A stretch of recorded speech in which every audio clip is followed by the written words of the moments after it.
कभी भी नहीं भूलता है। वो अगर गुरु मिलता है तो वो चुकता है, ये कलेक्टर क्यों नहीं हो कि गुरु जी मैं आपके पास बड़ा हुआ हूँ। होता कि नहीं होता है? इस कला को नहीं भूल सकता।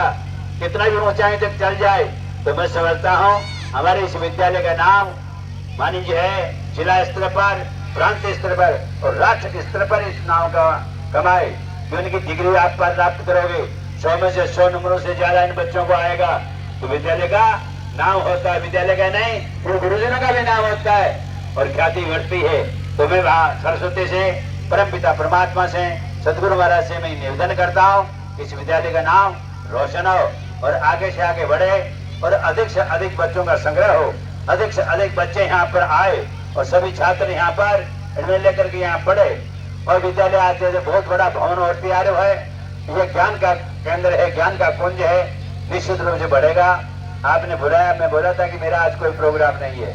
आज जन्माष्टमी का दिन है, बड़ा सुंदर दिन चुना इन्हें। मुझे तो कहना पड़ेगा राजनीति की बात के अलावा कि आज विशेष जन्माष्टमी का दिन है और जन्माष्टमी का व्रत भी रखा जाता है। और भगवान प्रकट हुए थे, जो हुए थे कि संसार के अंदर जैसे अत्याचार होता है, पापाचार होता है, अरे नाना प्रकार के पाप होते हैं तो भगवान से चैन नहीं होती है। आपको मालूम है कृष्ण भगवान ने क्यों अवतार लिए? कि उनके माता पिता को वासुदेवा और वसुधा को मानी जो है जेल में बंद कर रखा था।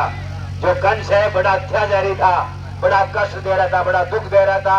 उस कंस को मारने के लिए और राक्षस को समाप्त करने के लिए और भक्तों को और संतों को स्थापित करने के लिए युग युग में प्रकट होते हैं। रामायण में लिखा है जब जब हो धर्म की हानि मानव असुर अदब माने तब तब प्रभु धरे विविध शरीरा हरे नाथ सज्जन कर वीरा। सजना ये भगवान प्रकट हो जाते हैं तो आज अर्धरात्रि को हमारे कृष्ण भगवान प्रकट हो गए। और मैं तो आपको ये कहना चाहता हूँ जन्माष्टमी को नहीं नित्य अवतार होता है भगवान का। हर भक्तों को किसी न किसी रूप में आकर के आशीर्वाद प्रदान करते हैं। हमारे नारायण ऐसे हैं, चराचर में व्याप्त है, कोई ऐसी जगह नहीं जहाँ भगवान का वास नहीं होता है। ये हमारी आत्मा होती है और आत्मा परमात्मा का अंश होते हैं। हमारी भारतीय समाज में कहते हैं आत्मा सो है परमात्मा और परमात्मा सो है आत्मा। सब में भगवान रहता है, भगवान से भिन्न नहीं हो सकते, भगवान से दूर नहीं हो सकते। 24 घंटा भगवान हमारे साथ रहते हैं। ये पास रहे उन्हें दूर बतावे, दूर की आस निराशी है। अरे संत शास्त्र योग कहता घट घट का अंतर वासी है। परमात्मा घट में रहता है, बाहर नहीं रहता है। घट घट में रोम रोम में आकाश वायु तेज पृथ्वी जल इन पांचन भूतन में पिंड ब्रह्मांड में व्याप रहा हूँ 14 लोक भवन में। ऐसी कोई जगह नहीं जहाँ भगवान नहीं रहता। हमारे शरीर में रोम रोम में भगवान वास करते हैं। किंतु सजना बात यह है कि जो भगवान को मानने वाला है, भगवान को चाहने वाला है, भगवान में आस्था रखता है, भगवान के नियम बनाए विधान पर चलता है, वो मानव कहलाता है। उसकी मानवता की पहचान है। और ईश्वर के बनाए हुए विधान के जो विपरीत चलता है, अक्षय भक्ष्य दारू मात आदि अन्य झूठ पाखंड अन्याय का सहारा लेता है, वो मानव नहीं हो सकता, वो दानव होता है। क्या होता है? बोलो दानव होता है कि नहीं होता है? आज हमारे देश में सबसे बड़ी बनी दुख की बात आया है, बड़ी अफसोस के साथ कहना पड़ता है, मानव कम रहेगा दानव ज्यादा होगा। सुना आपने? हमारा देश की सबसे बड़ी दानवों की निशानी है कि आज भ्रष्टाचार है, आज निःशब्दखोरी है, आज मिलावटखोरी है, आज कई नकली काम कर रहे हैं, 2 नंबर के धंधे कर रहे हैं और अखार बखार बढ़ रहे हैं। दुख इस बात से होता है एक ही आदमी 1 लाख आदमी का भोजन टकार जाता है और फिर भी भूखा रहता हो इंसान। क्या किया जाएगा? 1 लाख आदमी पेट भले बताओ मन पैसा में और वो एक भी उसका पेट नहीं भरता। ये बड़े दुख की साथ है। तो मैं तो चाहता हूँ कि हमारे देश के अंदर ईमानदारी आए, नेकी आए और अपना ईमानदारी का चतुर्थ का पाठ पढ़े। द्रोणाचार्य जी महाराज कौरव और पांडवों को शिक्षा दे रहे थे। पहले ही दिन उन्होंने एक पाठ सिखाया। कौन सा पाठ सिखाया? सत्य बोलो। सब बच्चों को बोला इसको याद करना है भाई, सत्य बोलो।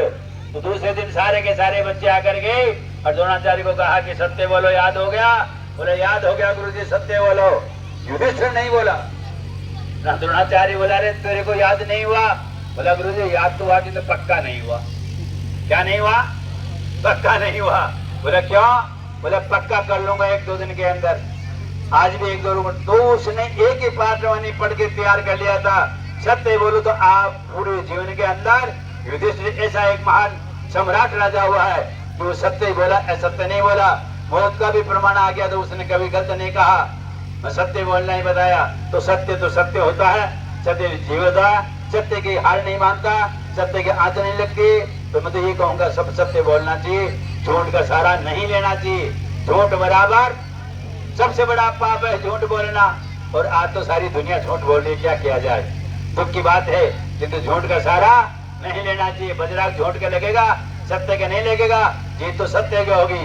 तो ये गुरुजनों, मैं आपको, आप शिक्षक हो, इन बच्चों को सत्य का पाठ पढ़ाना, असत्य का पाठ नहीं पढ़ाना, जिसे अपने जीवन में काम ले सके। इसी के साथ मेरी वाणी को विराम दूंगा, सब जयघोष करेंगे। बोले भारत माता की, जोर से बोली भारत माता की, मां सरस्वती मैया के, मां सरस्वती मैया के, वंदे, जोर से बोले वंदे वंदे वंदे। दोनों हाथ ऊंचा करेंगे सबके सब, किसी का नीचे नहीं रहना चाहिए। ओम नमः पार्वती पदे हर हर महादेव,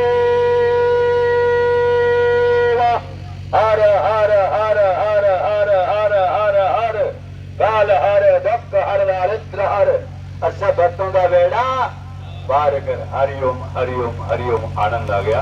मैं यहाँ से प्रस्थान करूंगा।